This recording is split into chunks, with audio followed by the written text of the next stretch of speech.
Salut! Aujourd'hui je te montre les bavettes de Momo. Aujourd'hui on a une luminosité de merde, je suis désolé. Alors quand je te parle de bavettes, je te parle pas de ça, hein. Je te parle plutôt de ça. Donc je te disais, on a installé les bavettes sur Momo. Alors ça a été une adaptation hein, sur un camping-car. C'est compliqué de mettre des bavettes s'il n'est pas déjà prédisposé. Et Momo n'y était pas du tout. Donc je te montre un petit peu comment j'ai fait. Voilà ce que ça donne vu d'en dessous. J'espère que ça va aller parce qu'on a une luminosité qui est catastrophique aujourd'hui. Tu vois un petit peu vu de derrière ce que ça donne. Donc tu vois esthétiquement déjà c'est super sympa. Le but était surtout donc de venir protéger tout l'arrière ici du plancher. Je comprends pas que les fabricants laissent la roue comme ça. Et bon, quand tu roules sous la flotte, forcément, toute la flotte vient taper sur le plancher, quoi. Donc je vais te montrer un petit peu. Je vais essayer de me coucher en dessous. Là sur Momo, on avait donc les deux pattes ici qui étaient déjà présentes sur le châssis. Donc tu vois, j'ai fait descendre en fait deux carrés en galva reliés à un carré alu qui fait toute la largeur du véhicule, et les bavettes sont fixées donc sur ce carré alu. Et là, crois-moi que c'est du costaud. Donc à l'intérieur, les bavettes sont fixées à cette hauteur là, et donc on avait tout ça, donc de là à là en fait, où on avait du vide, tu vois. Donc je pouvais pas laisser ça comme ça parce que ça aurait protégé aucunement en fait à ce niveau là.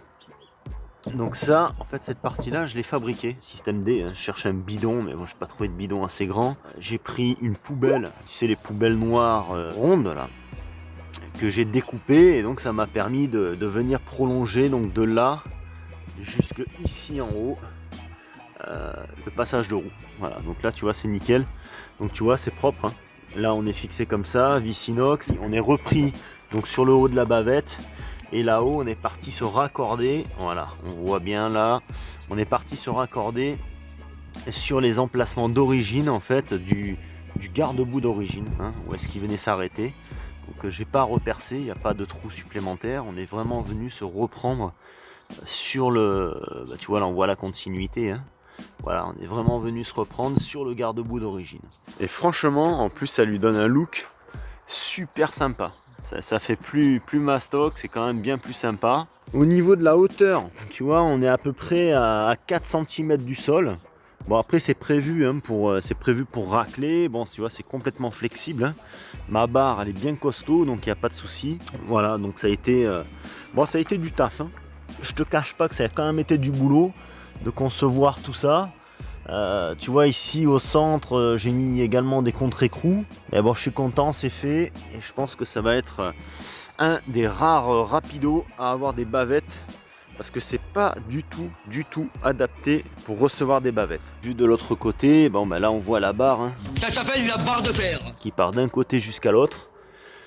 La bavette qui est fixée ici. Donc je l'ai fixée en fait un tout petit peu plus haut. J'ai recréé des trous, de façon à garder les trous d'origine de la bavette pour venir fixer ici le garde-boue que j'ai rajouté.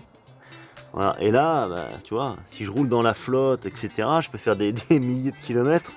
Il n'y aura plus une goutte d'eau qui va venir taper sur le plancher derrière. Bon voilà les copains, cette petite vidéo se termine, hein. Elle est toute petite, mais bon, je voulais vraiment la dissocier des autres vidéos parce que bon, j'ai pas filmé l'installation, c'était trop compliqué si tu veux, j'étais constamment allongé en dessous. Donc j'étais allongé dessous, je ressortais, j'allais disquer, je repartais, enfin ça aurait été compliqué, il n'y aurait pas eu un grand intérêt de filmer ça. C'est juste de l'adaptation, enfin juste de l'adaptation, justement c'est pas mal de boulot au niveau de l'adaptation, mais bon il n'y a pas un grand intérêt de filmer en train de couper les barres, etc. Certains abonnés m'ont demandé de revoir un petit peu le système, comment je m'y étais pris, si tu veux, pour fixer les bavettes. Donc voilà, cette petite vidéo servira certainement à quelques-uns d'entre vous. Allez, je vous fais un bisou, je vous dis à très vite, on se retrouve pour une prochaine vidéo. Là, on va s'occuper de l'autoradio de Momo.